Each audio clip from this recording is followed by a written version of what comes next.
पर कुल 84 लाख तरह के जीवन हैं, यानी कि ठीक मनुष्य की तरह ही अन्य 84 लाख जीव जंतु हैं। एक रिसर्च के माध्यम से भी इस तथ्य की पुष्टि होती है कि हाँ, वास्तव में 84 लाख तरह के जीव इस धरती पर हैं। जिस तरह से इस धरती पर हम मनुष्य अपना हक जताते हैं, जमीन के टुकड़ों को बेचते हैं कि जमीन का ये टुकड़ा मेरा है, ये प्लॉट मेरा है, ये जमीन मेरी है, ये जमीन तुम्हारी है, तुम्हारी सीमा यहीं तक है, ऐसा अधिकार बाकी जानवरों को प्राप्त नहीं है। एक पल के लिए हम भूल जाते हैं कि हम इंसान हैं। एक पल के लिए जो हमें स्पेशल कोटा मिला हुआ है इस धरती पर, जैसा कि हम मानते हैं, अगर हमारे इंसान पने को हम थोड़ी देर के लिए दरकिनार कर दें तो हमें बहुत कुछ समझ में आ जाएगा। इस दुनिया में अगर चींटियों की संख्या गिनी जाए ना, तो एक इंसान के सामने 10 लाख चींटी रख दीजिए और फिर जितने इंसान हैं इस दुनिया में उनको 10 लाख से गुणा कर दीजिए। इतनी चींटियां हैं इस दुनिया में, यानी कि संख्या में हम चींटियों का केवल 0.0001% है। ये बात केवल चींटियों की हो रही है। सोचो, अगर इस दुनिया के सभी जानवरों की संख्या को, सभी मछलियों की संख्या को और सभी कीड़े मकोड़ों की संख्या को अगर जोड़कर एक तरफ रख दें तो इंसान की संख्या में और इनकी संख्या में कितना अनुपात होगा। इंसानों की संख्या इस धरती पर बाकी सब जिंदा रहने वाले प्राणियों की संख्या के सामने बहुत कम है। कितने लकी हैं हम लोग कि हम इंसान हैं। What is time? समय क्या है? समय वो है जिसने उसको मिटा दिया जिसको कभी घमंड हुआ करता था, अपनी ताकत पर घमंड हुआ करता था जिसको। डायनासोर किसी टाइम इस धरती के बादशाह हुआ करते थे और वो बादशाह थे क्योंकि उनके बराबर कोई भी नहीं था। लेकिन समय ने ऐसा खेल खेला ना कि आज इस धरती से डायनासोर को गए हुए कई करोड़ साल हो गए। वो इस धरती से कब गायब हुए, इस बात का अंदाजा आप इस तरह से लगा सकते हो कि जब डायनासोर इस धरती पर हुआ करते थे ना, तो एक साल में 372 दिन हुआ करते थे। दिन ब दिन धरती के घूमने की स्पीड कम होती जा रही है। आखिर धरती भी तो बूढ़ी होती जा रही है ना। पर चिंता मत करो, ये रेट इतनी कम है कि 372 से 365 दिन आने में इसको 6.5 करोड़ यानी कि 6.5 करोड़ साल का समय लगा। हमारे लिए बहुत बड़ा समय अंतराल है, लेकिन ब्रह्मांड के लिए ये एक पलक झपकने के बराबर भी नहीं। ये है हमारी इंसानी औकात। समय से बलवान कौन है? कोई भी नहीं। अगर कोई समय के नियमों को बदल सकता है ना, तो वो केवल वो ताकत है जिसने इस समय को पैदा किया है। इसलिए कहा जाता है कि समय से पंगा नहीं लेना चाहिए। और मेरे से जान लो कि समय से पंगा लेना क्या होता है। समय को बर्बाद करना समय से पंगा लेना होता है। If you don't respect your time, you are going to waste your life. अगर आप अपने समय को काम में नहीं लोगे तो इस तरह से कुचले जाओगे कि तुम्हारा नामो निशान इस दुनिया में दूर दूर तक नहीं बचेगा।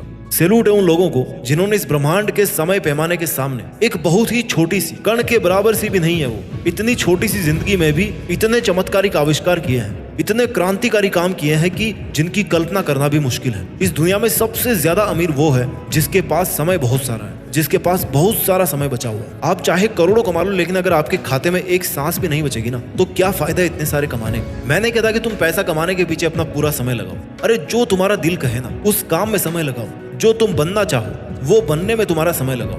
ये बात निश्चित है कि एक ना एक दिन इस धरती से हम इंसान ठीक उसी तरह से गायब हो जाएंगे जैसे डायनासोर्स हुए थे, क्योंकि नंबर सबका आता है। Nothing is permanent in this universe. हमें लगता है कि जो गाड़ी, जो बंगला, जो बीवी हमारे पास है, जो नौकरी, जो पैसे, जो बच्चे हमारे पास हैं, जो पेरेंट्स हमारे पास हैं, जो खुशियां हमारे पास हैं, जो दुख हमारे पास है, वो हमेशा अपने पास रहेंगे। पर ऐसा सच नहीं है, क्योंकि इस ब्रह्मांड में कुछ भी हमेशा के लिए नहीं रहता।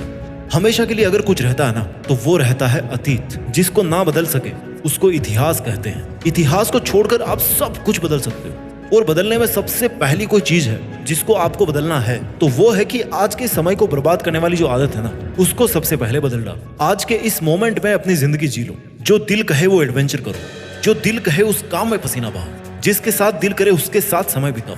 किसी का सहारा बनो, पर ऐसे समय को व्यर्थ ना करो। Every moment is precious. You are losing a second every new second.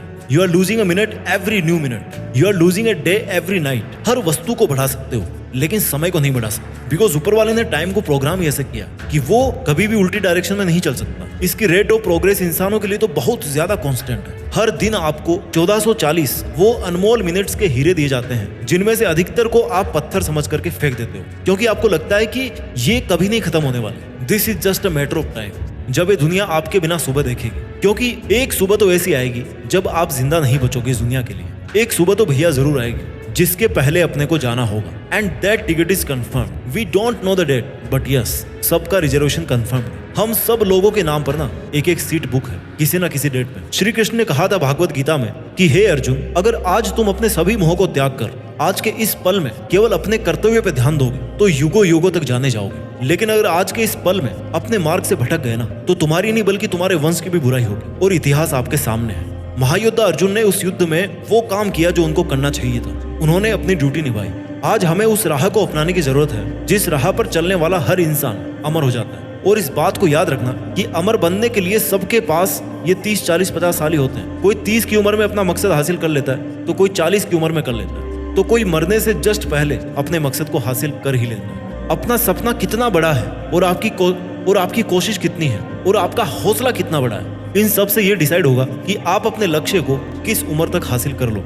But this is damn sure that अगर आप आज के इस पल को जी भर के अपने लक्ष्य को हासिल करने के लिए मेहनत करने में यूज करोगे ना, तो ज्यादा वक्त नहीं बचा उस दिन को आने में जब आपके सर पर भी आपकी सफलता का ताज होगा। एक आदमी जब मरकर के ऊपर भगवान के पास गया ना, तो भगवान ने उसको पूछा कि ऐसा कौन सा काम है जो तुझे लगता है कि अगर मैं तुझे दोबारा धरती पर जाने दूं तो तू उस काम को करना चाहेगा। उस मरे हुए आदमी ने बड़े दुख के साथ बोला कि काश जिंदगी के किसी भी पड़ाव पर अगर मेरे को ये समझ में आया होता ना कि एक दिन मुझे भी मरना है और हर पल को जी भर के जीना है और अच्छे काम पल भी बेकार नहीं करता। इसलिए हे भगवान, अगर मैं अब एक पल के लिए भी इस धरती पर जाऊंगा ना वापस, तो उस पल को बिना किसी लक्ष्य के, बिना किसी मकसद के और बिना सदुपयोग के नहीं छोड़ूंगा। मैं उस हर पल को काम में लूंगा जो मेरे को मिलेगा। बिकॉज अब मैं जान गया हूँ कि life is very short for those who waste their time.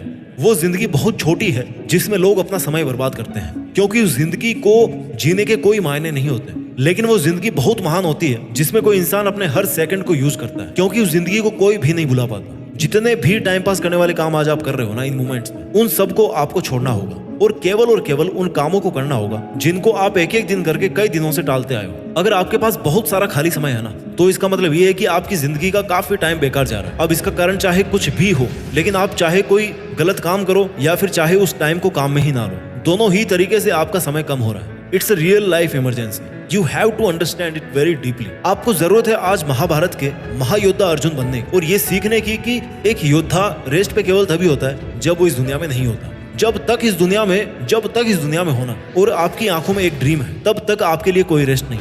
जिस दिन इस दुनिया से कहीं भी चले जाओ दूसरी दुनिया में, वहां जाकर के रेस्ट कर लेना। पर ये पृथ्वी पर हमारा जो जीवन है ना, वो आराम करने के लिए नहीं बना, ये समय बर्बाद करने के लिए नहीं बना, बल्कि खून पसीना एक करके नामुमकिन को मुमकिन करने के लिए बना है। जरा एक बार याद करो कि 2015 कब गया था, 2020 कब गया था, कब आप 5 साल के थे और फिर कब आप 15 साल के हुए और कब आज जितने बड़े हो। कहने को भले ही आपको कितने ही साल लग गए, लेकिन वास्तव में तो ऐसे लगता है जैसे कल की ही बात हो। कई नज़ारे तो ऐसे आते हैं जैसे मान लो वो कल ही हुए थे। थोड़ा सा और वेट कर लो, थोड़ा सा कुछ वर्षों के बाद आपको लगेगा कि यार पता ही नहीं चला जिंदगी कब पूरी हो गई।